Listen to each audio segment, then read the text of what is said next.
अऊज़ु बिल्लाहि मिनश्शैतानिर्रजीम बिस्मिल्लाहिर्रहमानिर्रहीम अल्लाहुम्मा सल्लि अला मुहम्मदिन व आलि मुहम्मद वअज्जिल फरजहुम। आज हम आपसे हर्बल मेडिसिन्स के हवाले से एक और नुस्खा शेयर करने वाले हैं।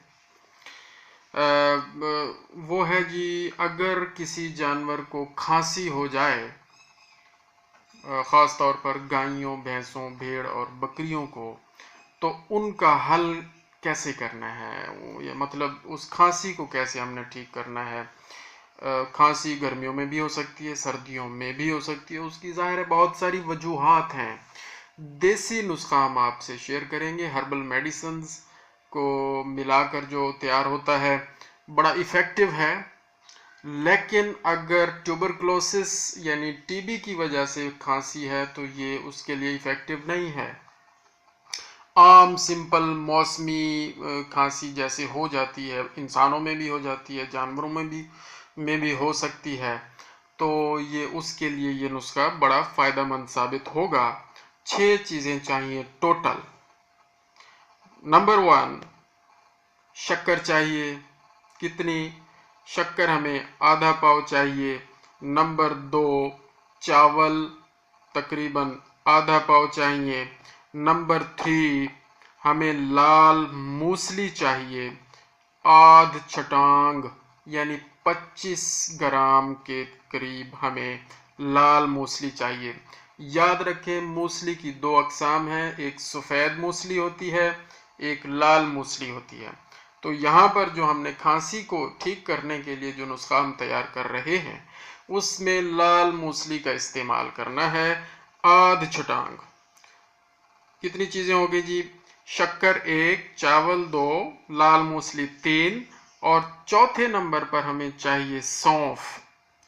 वो भी हमें आध पाव चाहिए या आधा पाव चाहिए, ठीक है जी। और पांचवें कितनी चीज़ें हो गई? शक्कर 1, चावल 2, लाल मूसली 3, सौंफ 4, और इसके बाद नौशादर। पांचवें नंबर पे जो चीज़ है वो है नौशादर। वो भी हमने आध छटांग 25 ग्राम के करीब ले लेना है, और इन सारी चीज़ों को कूट लें। कूटने के बाद तकरीबन 1 लीटर पानी अलग से गर्म कर लें। जब वो गर्म हो जाए उसको थोड़ा सा नीचे उतार के नीम गर्म होने दें, ल्यूक वार्म वाटर। नीम गर्म हालत में ये सारी 5 की 5 चीज़ें जो पहले हमने कूट ली हैं और मिक्स कर ली हैं, इस नीम गर्म पानी के अंदर डाल देनी है और इस मिक्सचर को मिक्स कर लेना है, मिक्सचर बना लेना है। और आराम आराम से बड़ी गाय को या बड़ी भैंस को जिसको खांसी है पिला देना है। मतलब यह कि ड्रेंचिंग ना हो, ज़बान नहीं पकड़नी। हमारी सराइकी ज़बान में कहते हैं जी उथड़ू आवेसी, उथड़ू ना आए, ठीक है जी। ड्रेंचिंग नहीं होनी चाहिए। वो उसका यही तरीका है कि अगर ज़बान नहीं पकड़ेंगे जानवर की तो वो आराम से जो भी चीज़ पिलाएंगे वो उसको आसानी से निगल लेगा और सांस की नाली में कोई चीज़ नहीं जाएगी, ड्रेंचिंग नहीं होगी। अगर हम ज़बान पकड़ लेंगे तो जाहिर है फिर ड्रेंचिंग का बहुत ज़्यादा ख़तरा है। जो चीज़ पिलाएंगे वो खुराक की नाली में जाने की बजाय सांस की नाली में चली जाएगी। तो ये खांसी के लिए बेहतरीन देसी नुस्खा है, लेकिन याद रखें हमेशा की तरह ये बड़ी गाय, बड़ी भैंस, एडल्ट काऊ, एडल्ट बफलो के लिए ये मिकदार हमने नुस्खे की बताई है। अगर यही खांसी भेड़ और बकरी में से किसी को हो या बकरे हों तो बामुताबिक वज़न इसको कम से कम 1/4 1/5 कर लेंगे हम।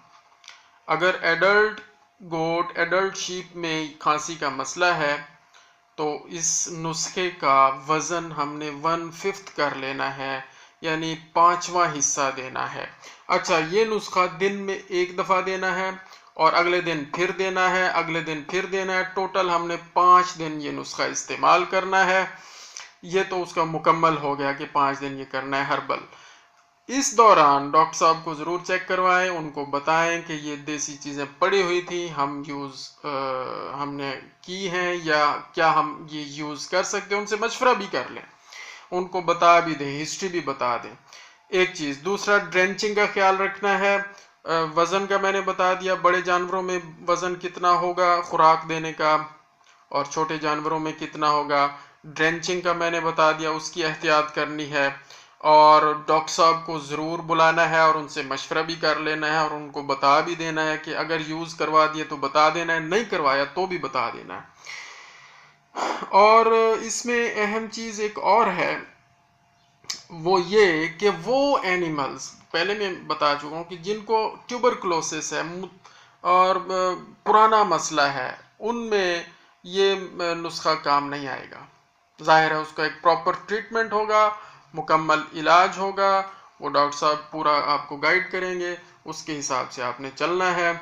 अपनी तरफ से कोई कारीगरी नहीं दिखानी। हम आपको ये नुस्खे इसलिए बता रहे हैं कि ये देसी चीज़ें हैं, अक्सर घरों में मिल जाती हैं या कुछ जिम्मेदार लोग रख लेते हैं, तो थोड़ा बहुत फर्स्ट एड के तौर पर एनिमल्स को वक्ती तौर पर रिलीफ देने के लिए आपको ये हम गाइड कर रहे हैं।